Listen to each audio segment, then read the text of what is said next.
आदाब नाजरीन, INN की खबरों में आपका इस्तकबाल है। मैं हूं आपका होस्ट शौकत अली सूफी। पेश है दिन भर की कुछ अहम खबरें। राज्यसभा के मेंबरान से बजट इजलास में बेहतर पैदावारियत में ताउन करने की अपील करते हुए राज्यसभा के चेयरमैन वेंकैया नायडू ने बुध को कहा कि 1951 और 52 के आम इंतखाबात के मुकाबले में साल 2019 के इंतखाबात में जमहूरियत के तय राय दहिंदगान के एतमाद और भरोसे में इजाफा हुआ है।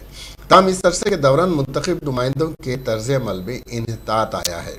नायडू ने आज बजट इजलास के पहले मरहले में ऐवान की कार्रवाई के आगाज पर अपने खिताब में अराकीन से बजट इजलास में बेहतर पैदावारियत में ताउन करने की अपील की और कहा कि गुज़िश्ता बजट इजलास में पैदावारियत 94% थी। उन्होंने कहा कि मुल्क आज़ादी का अमृत महोत्सव मना रहा है और आज़ादी के बाद इंतखाबात का 70वां साल चल रहा है। बजट सेशन की अहमियत पर रोशनी डालते हुए उन्होंने तमाम जमातों और अराकीन से बेहतर पैदावारी में ताउन की अपील की और कहा कि गुज़िश्ता बजट इजलास में हमारी पैदावारियत 93.50% थी। उन्होंने कहा कि आज़ादी के बाद हमने होने वाले पहले आम इंतखाबात में 45% वोटर वो नए अपना हक राय दही इस्तेमाल किया था, जो 2019 के इंतखाबात में 50% से बढ़कर 66% हो गया। इससे जाहिर होता है कि वोटरों का जमहूरियत पर एतमाद बढ़ा है, लेकिन मकनना और मुंतखब नुमाइंदों के काम काज में इस अरसे में कमी आई है। उन्होंने मुल्क के तमाम अराकीन पार्लियामेंट, मेंबरान असम्बली और MLC से वोटरों की तरह जमहूरियत को मजबूत बनाने के लिए काम करने की अपील की और कहा कि ऐसे काम किए जाएं ताकि पार्लिमानी जमहूरियत पर आम लोगों का एतमाद मज़ीद मजबूत हो। उन्होंने अरकान से अपील की कि लोगों ने जिस स्वराज को लड़कर और जीत कर हासिल किया, ऐवान की कार्रवाई में भी उसकी झलक नजर आनी चाहिए। उन्होंने कहा कि मानसून इजलास में ऐवान का 52% वक्त ज़ाय हुआ और मानसून इजलास में 70% से ज़्यादा वक्त ज़ाय हुआ। उन्होंने कहा कि इस किस्म का रवैया इंतहाई मायूस कुन है। In relation to the past and obligations of this House for future of our country and its people. This session is happening almost in the midst of the 75th year of country's hard-fought independence. The sole objective of the long-drawn freedom struggle was Swaraj, in which people are the masters of their destiny through parliamentary institutions and elected representatives. Over the years, this year also, marks the 70th year of elections in the country since the elections to the first Lok Sabha during 51-52.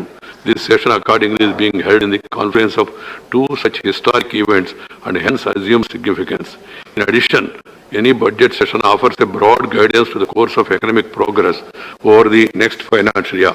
This budget session acquires added significance as the nation is collectively keen on enduring to lift the national economy from out of the adverse impact of the COVID pandemic over the last 2 years. Threats to the country are still continuing with the third wave of the pandemic at present. The world is living under uncertainty on account of this pandemic. This reminds all of us our responsibility to do the needful to overcome this challenge and secure the socio-economic transformation of our country, which is work in progress. It is appropriate to reflect on how this August House. Supreme court collegium ने Telangana high court के लिए 12 जजों के तकर्रुरी की सिफारिश की। उसने जजों के तौर पर तरक्की के लिए 7 वकला और 5 वकला के नाम तजवीज़ किए हैं। 1 फरवरी को हुई मीटिंग में कॉलेजियम ने वकला के नामों की सिफारिश की। कासू जोसरेंदर, चाडा वेंकट भास्कर रेड्डी, सौरपली नंदी, मोमिनी सिधीर कुमार, जवादी श्रीदेवी, मिर्जा सफीउल्ला बेग, नाचाराजू श्रवण कुमार वेंकट और कॉलेजियम ने जिन 5 जुडिशियल अफसरों के नामों की सिफारिश की है, उनमें जी अनुपमा चक्रवर्ती, MG प्रियादर्शनी, सांबा शिवराव नायडू, A संतोष रेड्डी और डॉक्टर D नागार्जुना शामिल हैं। इस वक्त हाई कोर्ट 19 जजों के साथ काम कर रही है, जबकि 42 जजों की मंजूर शुदा तादाद है। तेलंगाना हाई कोर्ट के एडवोकेट्स और जुडिशियल अफसरान की तरक्की के अलावा SC कॉलेजियम ने झारखंड, मुंबई और कोलकाता हाई कोर्ट्स में कई जुडिशियल अफसरान को तरक्की देने की भी सिफारिश की। उसने पटना हाई कोर्ट के जज के तौर पर वकील राजीव राय और अदालती अफसरान पूनम A बांबा, नीना बंसल कृष्णा, दिनेश कुमार शर्मा, अनूप कुमार मेंडेरिटा और स्वर्णा कांता शर्मा और सुधीर कुमार जैन को दिल्ली हाईकोर्ट के जजों के तौर पर तरक्की देने की तजवीज़ को भी मंजूरी दी है।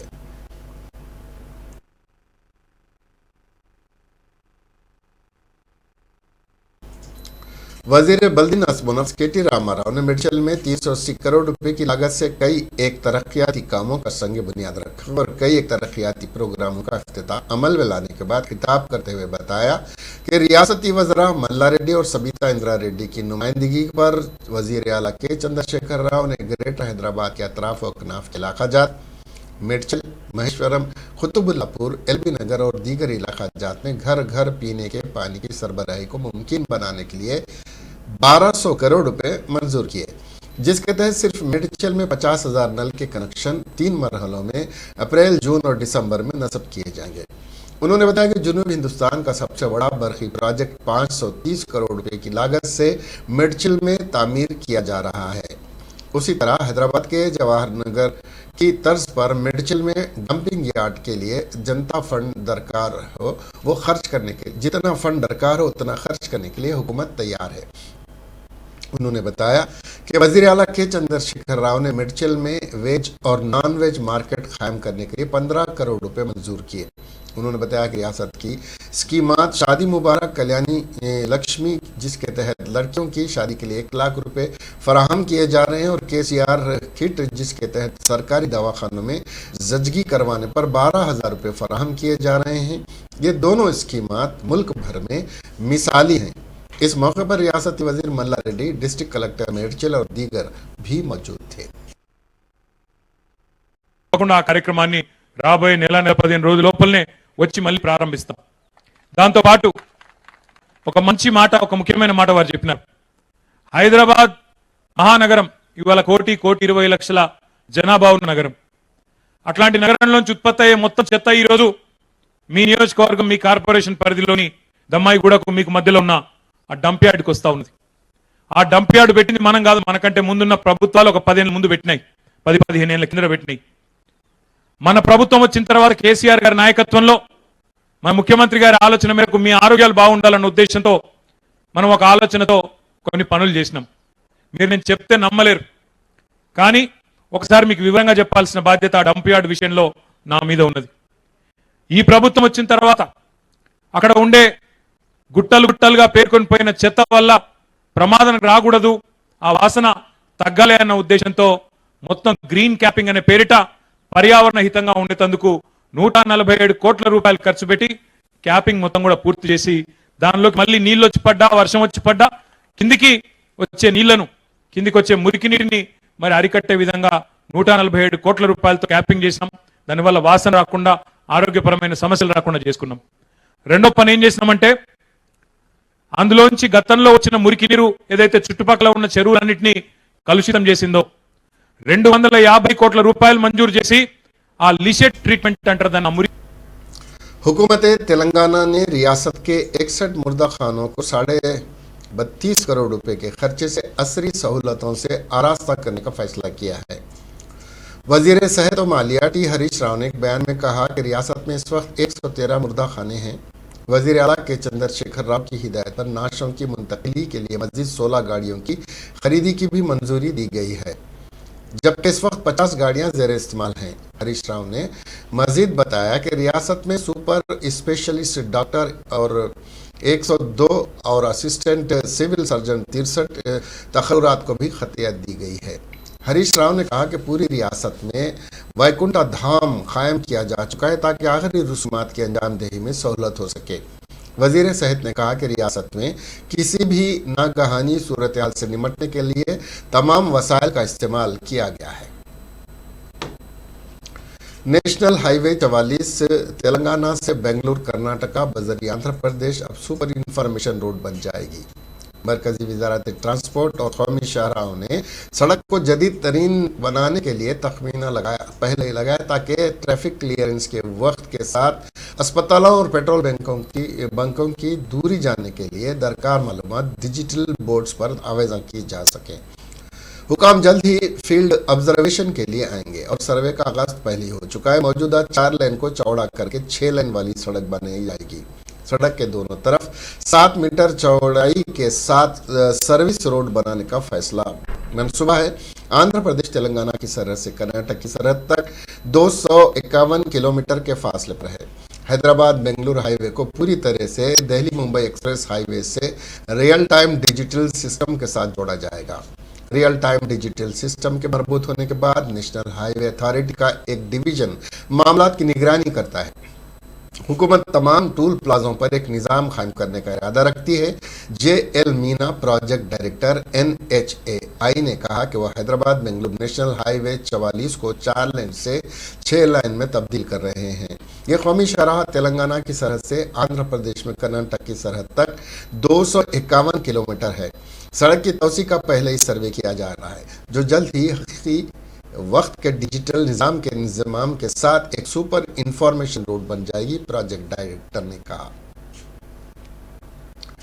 वजीर आजम नरेंद्र मोदी 5 फरवरी को हैदराबाद का दौरा करने वाले हैं। इस सिलसिले में आज हैदराबाद की उस्मानिया यूनिवर्सिटी आर्ट्स कॉलेज के करीब कबायली तलबा की तंजीमों ने इंतबाह किया है कि अगर उनके मुतालबात नहीं माने जाते हैं तो वजीर आजम के दौरे में रुकावट पैदा की जाएगी। उन्होंने मोदी ज़ेरे क़ियादत मरकज़ी हुकूमत से मुतालबा किया कि कबायलियों की इजाफी आबादी के पेश नज़र इस तबके को रिजर्वेशन की हद में इजाफा किया जाए। कबायली तलबा की तंजीमों ने इंतबाह देते हुए कहा कि वज़ीर आज़म नरेंद्र मोदी के दौरे में रुकावट पैदा की जाएगी। शहर हैदराबाद की उस्मानिया यूनिवर्सिटी आर्ट्स कॉलेज के करीब तलबा का इजलास मुनक़िद हुआ, जिसमें तलबा ने कहा कि तेलंगाना को रियासत का दर्जा दिए जाने के बाद तेलंगाना में कबायलियों की तादाद में इजाफा हुआ है। उन्होंने मोदी ज़ेर क़ियादत मरकज़ी हुकूमत से मुतालबा किया कि इजाफी आबादी के पेश नज़र इस तबके को रिजर्वेशन की हद में इजाफा किया जाए। उन्होंने जोर देते हुए कहा कि पार्लियामेंट के जारिया बजट सेशन के दौरान कबायलियों को रिजर्वेशन की हद में इजाफे का बिल मंजूर किया जाए। बसूरत दीगर वज़ीर आज़म मोदी के दौरे हैदराबाद में रुकावट पैदा की जाएगी। वाज़ेह है कि वज़ीर आज़म 5 फरवरी को हैदराबाद का दौरा करने वाले हैं, जहां वो शहर के नवाह में वाक़ शमसाबाद के चिन्ना GR स्वामी के आश्रम में 11वीं सदी के समाजी जहदकार रामानुजाचार्य के 216 फीट के मुजस्समे की निकाब कुशाई करने वाले हैं। उनके दौरे के सिलसिले में वसी तर इंतजामात किए जा रहे हैं। साबिक वजीर और बीजेपी रुकन असम्बली इटाला राजेंद्र ने वजीर आला के चंद्रशेखर राव को जहनी मरीज करार देते हुए कहा कि KCR अपनी हुदूद से तजाविज़ करने की कोशिश कर रहे हैं, जिसकी मजम्मत की जानी चाहिए। वजीर आला ने कल मरकजी बजट पर तबसरे के लिए तलब करदा सहाफती कॉन्फ्रेंस में मुल्क के दस्तूर में तरमीम की तजवीज़ पेश करते हुए बाबा दस्तूर डॉक्टर BR अम्बेडकर की तौहीन की है। इटाला राजेंद्र ने वज़ीर आला से सवाल किया कि उन्हें किस तरह के दस्तूर की ज़रूरत है। राजेंद्र ने कहा कि शायद वज़ीर आला के चंद्रशेखर राव को बजट समझ ही नहीं आया, इसीलिए वो ज़हनी माजूर की तरह बजट पर तबसरा करने के बजाय दस्तूर में तरमीम की हट करते हुए ज़हनी माजूरी का सबूत दिया है।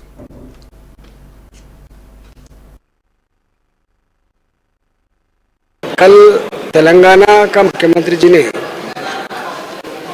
जो प्रेस मीट लगा के 2.5 आवर्स संस्कारहीन से जो बात किया था,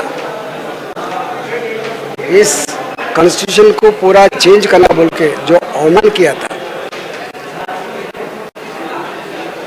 इसके बारे में सारे तेलंगाना के हवाम बहुत दुखी में, बहुत फायर में। उन्होंने जो प्रमाण किया था, जो कॉन्स्टिट्यूशन के हिसाब से उन्हें जो पालन में आया था, वही कॉन्स्टिट्यूशन को अवमान करके जो बातचीत किया था, जो भाषण दिया था, जो लैंग्वेज जो यूज़ किया था, वो पूरा गलत है। तेलंगाना हवाम ने इन्हें हमारा मुख्यमंत्री है क्या बोल के वो लोग अवमान से जो हो रहा है। मैं एक ही मुख्यमंत्री जी को डिमांड कर रहा हूँ, आपका कौन सा कॉन्स्टिट्यूशन चाहिए।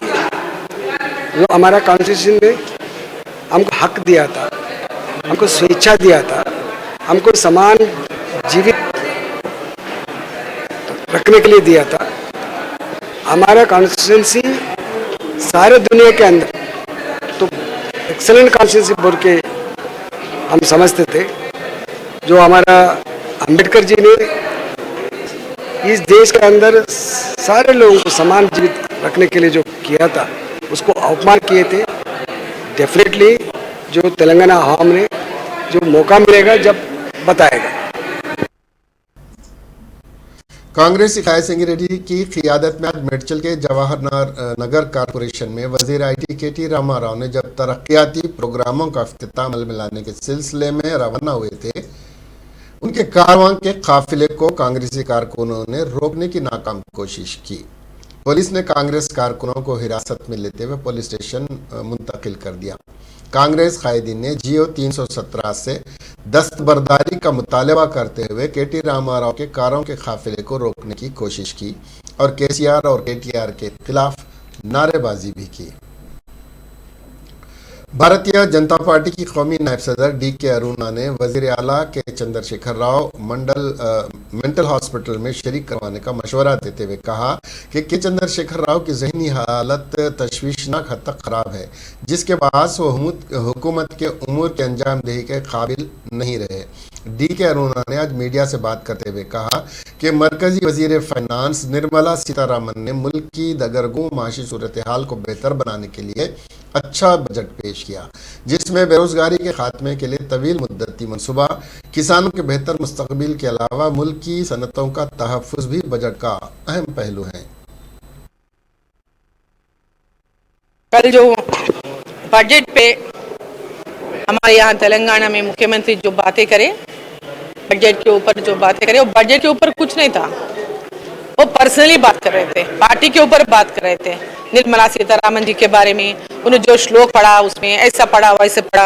हाँ, प्रधानमंत्री के बारे में ऐसे मतलब इतना बेचैनी है मुख्यमंत्री में, इतनी अच्छी बजट उनको सहा नहीं जाए, उनको बिल्कुल क्या बोलते, बिल्कुल उनको ये नहीं हो रही है, हजम नहीं हो रही है। तो उसके बारे में वो पूरा इरिटेट हो रहे हैं, फ्रस्ट्रेशन हो रहे हैं। उनको मेंटल हॉस्पिटल में भिजाना है हमारे मुख्यमंत्री को, तेलंगाना मुख्यमंत्री को यर्रागड्डा मेंटल हॉस्पिटल में भेजना है। उसकी भाषा देखे तो कल रियली उनको कुछ हो गया है, रियली उनको कुछ हो गया है, मेंटली पूरा डिस्टर्ब है।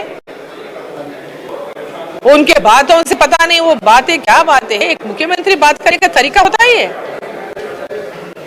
ऐसी बातें कोई मुख्यमंत्री नहीं करेगा, एक मामूली सा आदमी भी ऐसा नहीं करेगा। मुख्यमंत्री ऐसा भाषा बोल के तेलंगाना में ऐसा माहौल बना दिया, हर एक आदमी भी ऐसा उनके जैसे बोलने लगे। वो भाषा को देख के खुद सोशल मीडिया में बोला है, को सोशल मीडिया के ऊपर चिल्ला रहा है, ऐसे गंदी गंदी बातें बोले सोशल मीडिया के ऊपर। अरे भाई, सोशल मीडिया में ऐसे भाषा आ रही है तो क्या करें? तो कोई मीडिया वाला आपको बोले तो कुछ बताता नहीं, तो तुम बोले तो वही बताते हैं। तो सोशल मीडिया में क्या करते? सोशल मीडिया में जिनको आपको जो बातें अच्छे लगे, आपको अच्छे लगते होंगे, दूसरों को अच्छा नहीं लगता, उसको डेफिनेटली उसके रिवर्स तो आएंगे ना। तो आज मुख्यमंत्री जी को अपनी भाषा को चेंज करना है। बहुत अच्छी बजट है युवाओं के लिए और फार्मर्स के लिए और महिलाओं के लिए और मिडिल क्लास के लिए और BPL के लिए, हर आदमी के लिए सुन के बहुत अच्छा बजट ने पेश किया है निर्मला सीतारामन जी।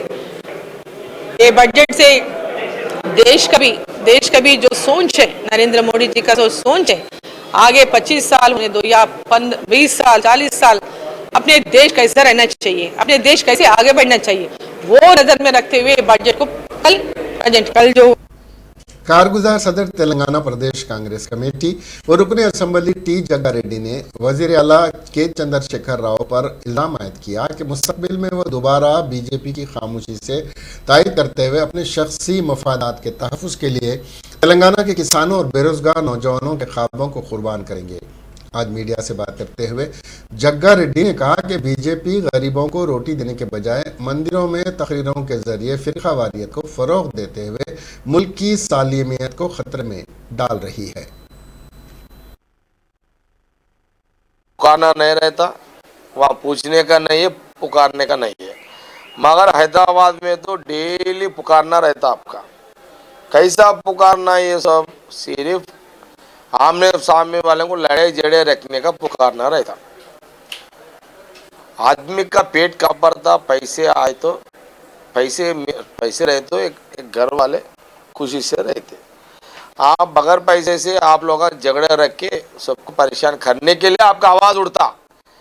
पर तेलंगाना पब्लिक के लिए सेंट्रल बीजेपी गवर्नमेंट से पैसे लाने के लिए आवाज़ नहीं उठता क्या? वो कांग्रेस पार्टी आपको हम पूछ रहे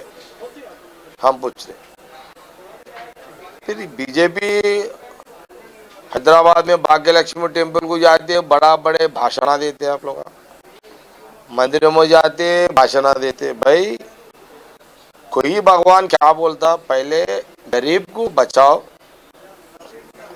मेरा कहना वो बोलता। कोई भी भगवान कोई भी वही बोलता ना। मगर ये लोग गरीब को बचाने का छोड़ देते, भगवान का ने मंदिर को जाके पुकारना करते लोग, पब्लिक को भटकाने का कोशिश करते हैं। ये बीजेपी का पॉलिसी है। जो पेट दर्द है, जो भूख लग रहा उसको खाना रखने का कोशिश बीजेपी का काम नहीं करता।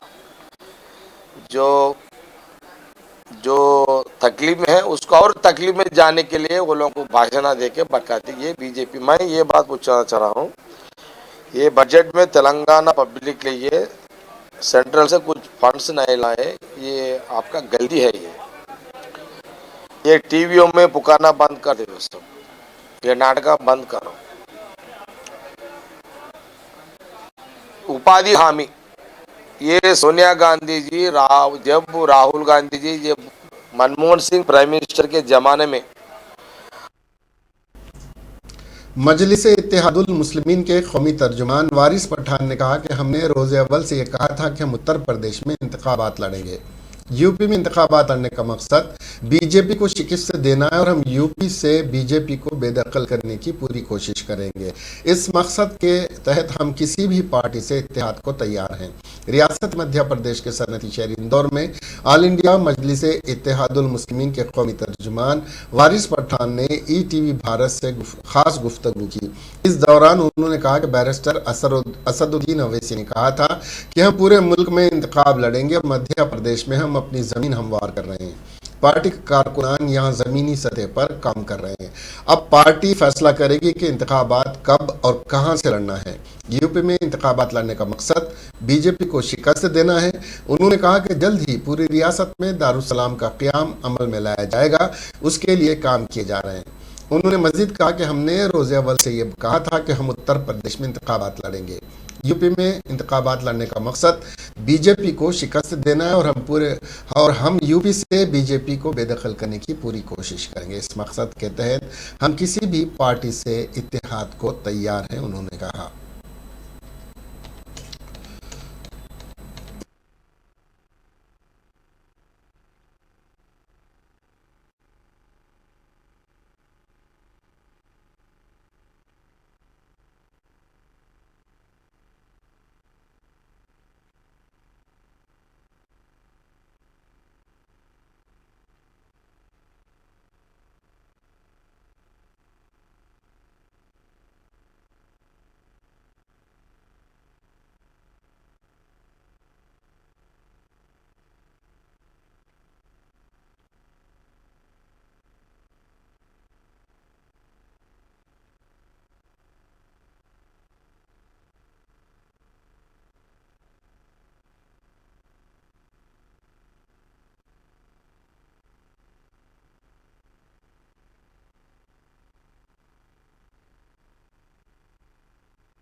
जो बदले में सार्फिन से डील करते थे।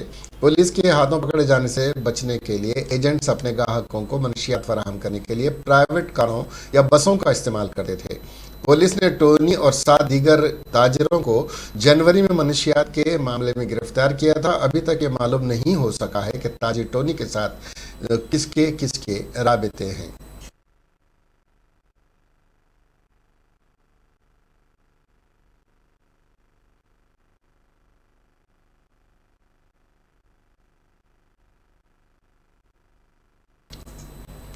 वाइजाग स्टील प्लांट और संगारेड्डी कोयला खानों को छोड़कर मरकजी बजट में तेलुगु रियासतों के लिए कोई बड़ी रकम मुख्तस नहीं की गई है।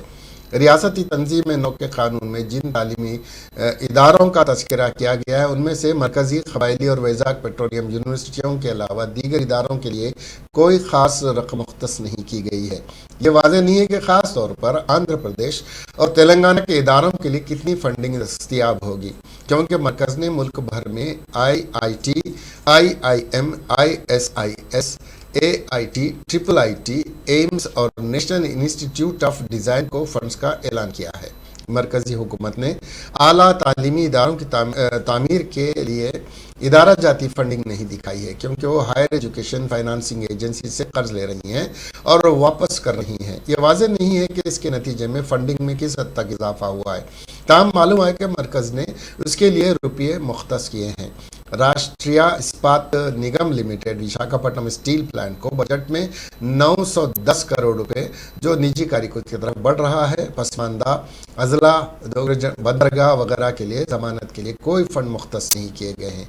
Indian institute of petroleum Visakhapatnam में 150 एनर्जी यूनिवर्सिटी के लिए 150 रुपये और वैजाग पोर्ट ट्रस्ट के लिए 207 करोड़ रुपए मुख्तस किए गए हैं। मरकजी टैक्स में रियासत का हिस्सा गुज़िश्ता बजट के मुकाबले में बढ़ गया है। पिछले बजट में 30,356.31 करोड़ रुपये दिए गए थे।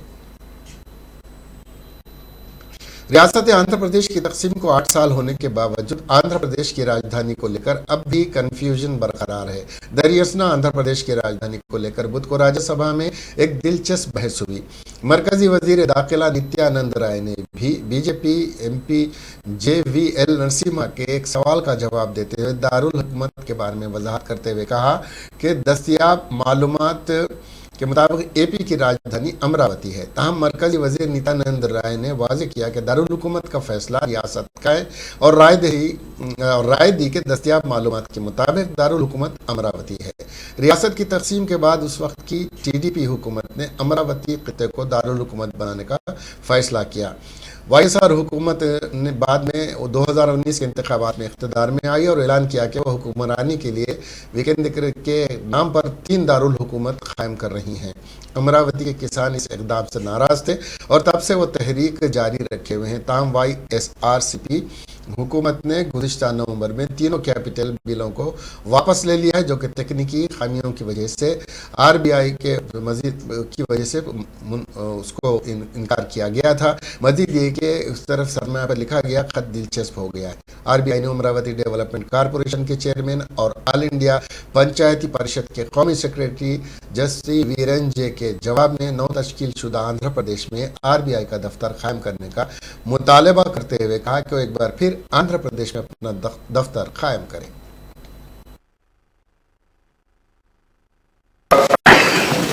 Shri GVL Narasimha Rao, please.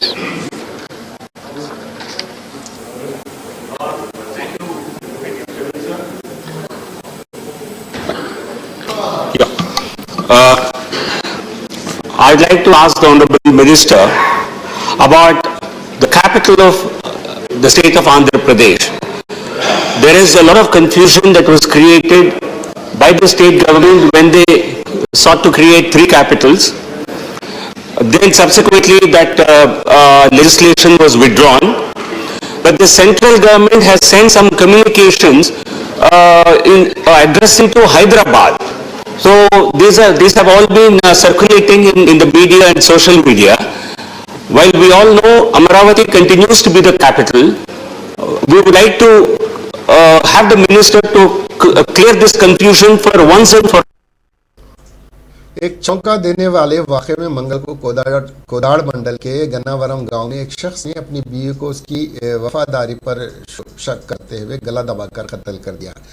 SI Sai प्रशांत के मुताबिक कुटाबोइना कोंडालू ने 18 साल कबल अंजमा से शादी की थी। ताहम ये जोड़ा गुज़िश्ता कुछ अरसे से आपस में झगड़ा कर रहा था। कोंडालू के बारे में कहा जाता है कि वो नशे की हालत में घर आने के बाद उसके साथ नाजायज़ ताल्लुकात का शुबा करने के बाद उसे रोज़ाना मारता था, यानी बीवी को मारा पीटा करता था। मंगल को कोंडालू अपनी बीवी को काम के बहाने एक ज़रई ज़मीन पर ले गया और उसे फसल में धकेल दिया और टांग से गला दबाकर कत्ल कर दिया। मुकामी किसान जिन्होंने उन्होंने इस वाक़े की इत्तला पुलिस को दी, हुक्काम को इत्तला दी। CI नरसिम्हा ने SI प्रशांत के साथ जगह का मुआयना किया और लाश को पोस्टमार्टम के लिए कोदाड़ के सरकारी अस्पताल मुंतकिल किया। जोड़े की 2 बेटियां हैं। SI ने मुकदमा दर्ज करके तफ्तीश शुरू कर दी है। इसके साथ ही खबरें यहीं खत्म हुई। अब हमें दीजिए इजाजत और देखते रहिए INN चैनल। खुदा हाफिज।